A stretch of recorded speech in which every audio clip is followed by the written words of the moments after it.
one of my primary jobs was the destruction of records that they asked me to destroy. Remember, You just burn them? that's exactly what we did, Bob. That's exactly what we did and how I did it. But I had a chance to look at a lot of these records, and then they were given to me in a pile. They had to be all signed off by a major and the colonel. The major and the colonel signed off. They were all there, and then it was my responsibility, nobody else's, my responsibility to destroy the records, and I had to sign a form that was attached to them and return it to the captain. When the captain got it, he reviewed it, checked my signature, and then what he did with it, I don't know. He must have been someplace he kept it. I had a Japanese man that worked for me in headquarters. His job was twofold. First of all, he was hired primarily to keep that headquarters clean. When we got in the morning, he was there before us, but everything had to be spotless. When that colonel walked in, we didn't want a mess. So he worked doing that, but then he was under my control for whichever jobs I wanted done. Now, when it was time for me to get rid of those records that I had, I got hold of him. He says, "You be here tomorrow, you be at this time, and wait for me." Then we'd call up the motor pool, and we'd get a Jeep. We'd get a Jeep or a weapons carrier with a driver, and they would come up to me, and I would get, and Fuzzy would go in there. I used to call him Fuzzy. Why? Because he had some kind of a Japanese name that had apostrophes on each end. I couldn't pronounce it, but we all called him Fuzzy. And Fuzzy, you get here. And Fuzzy came with me. Fuzzy carried everything. I'd watch him into the Jeep, and we'd have like on each occasion, we would have like the equivalent of 3 Foot Lockers full of all papers that we had put in there previously, and they had to go to be burned, and they would drop there was a private that came in from the motor pool with the Jeep, and he would drive us and help me and Fuzzy. I didn't do the carrying. He and Fuzzy carried the records over to the boiler, and they had this great big boiler that was burning a lot of stuff. And then I would stand there, and Fuzzy would reach in, take the records, and the private would take the record and throw them into the fire. I would see them throw those records right into the fire. The door was open, and it would burn all these records. When they were all gone and the Foot Locker was empty, they would put it back in, and we'd go back to headquarters. A week later, we'd make another trip, and we'd burn those records. What records were you burning? Well, I'm going to tell you one thing that I burned, but I saw it. You know that the invasion of Japan was pre-planned as to where it was going to be. They knew before he dropped the atomic bomb if we were going to have an invasion of Japan, where it was going to be and what they were going to do. And I knew about this. And in fact, that captain, the captain's name was Shooty. I didn't remember it, but I was just about to say Captain Shooty, Schutte. He was my captain. And one night he and I were looking at some of these records. We'd stay a little late, and there were records of where the invasion was going to be. And do you know where the invasion of Japan was going to be? Right where he and I were seated. The way it was set up, and that's why I'm telling you this. The way it's set up, Cochin was in the middle of a great big cove.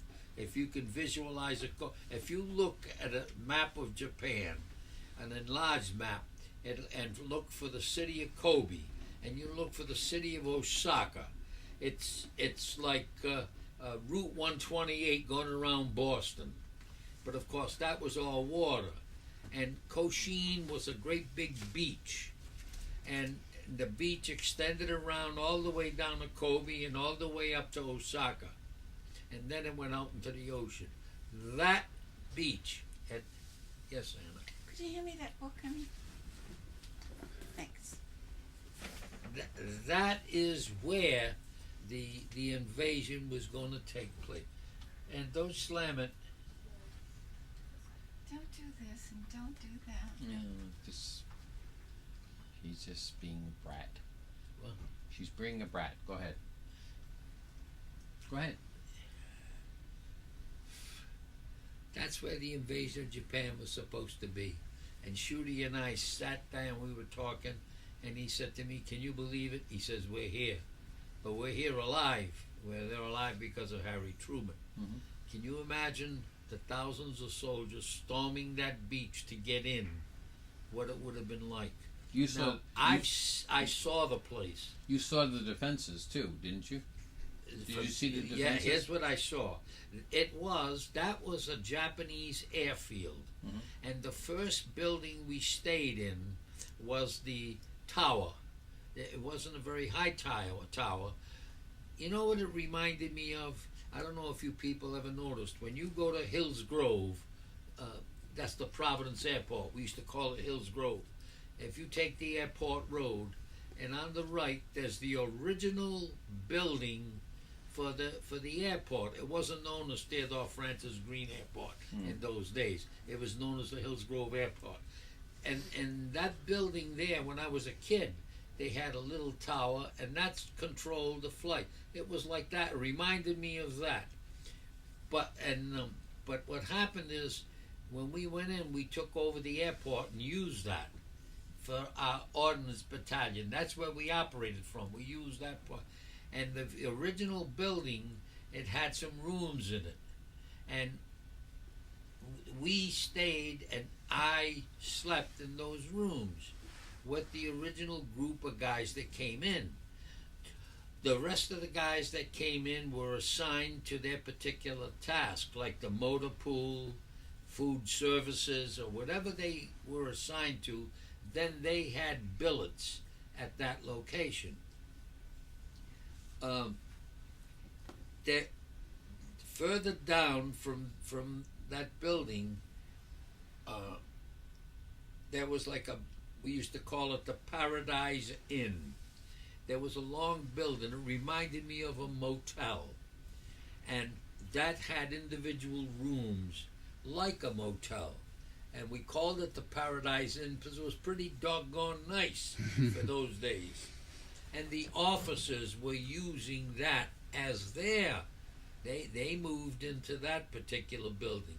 And each officer had a room.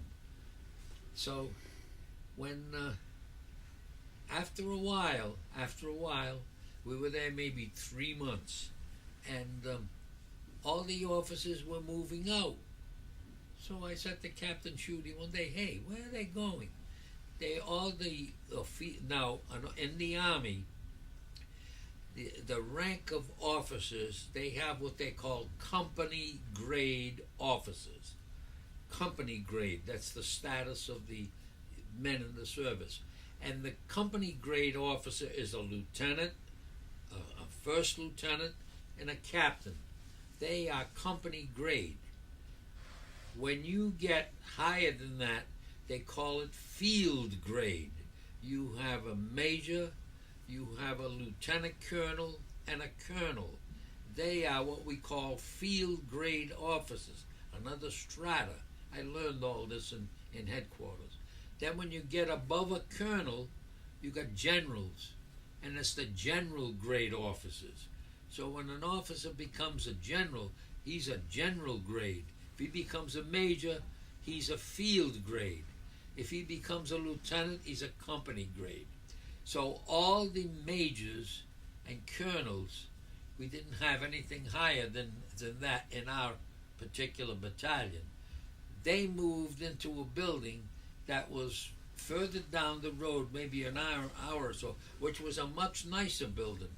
It was a 2-story building.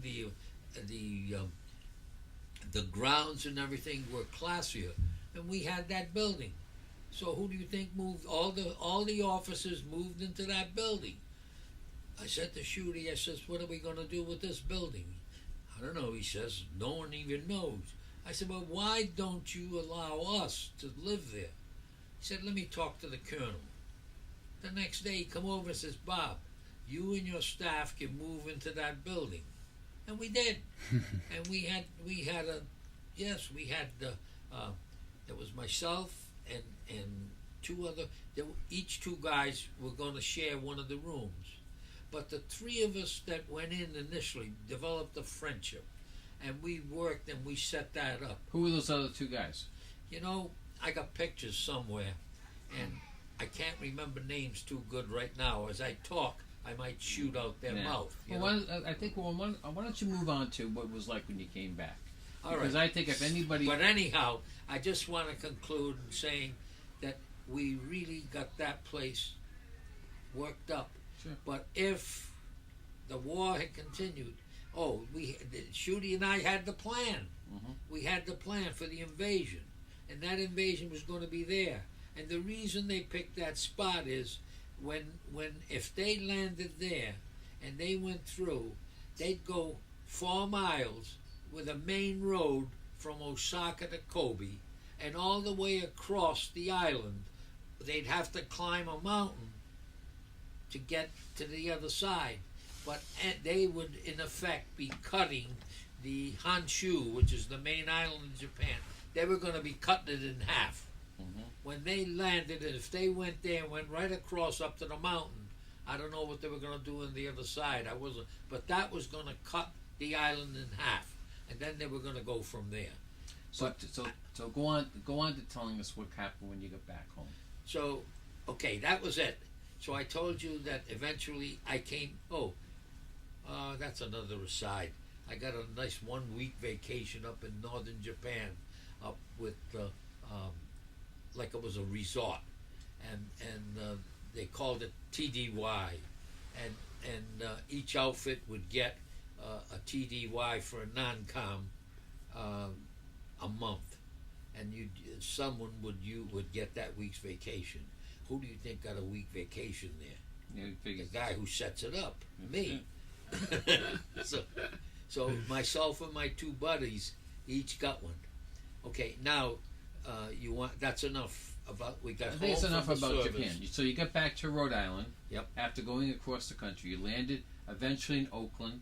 You took the train across the country. All the way down by the southern route. It must have taken ended up 6 days. Ended up back in Rhode Island. Where we went up through East St. Louis, Missouri, Sure. and we wound up in New Jersey.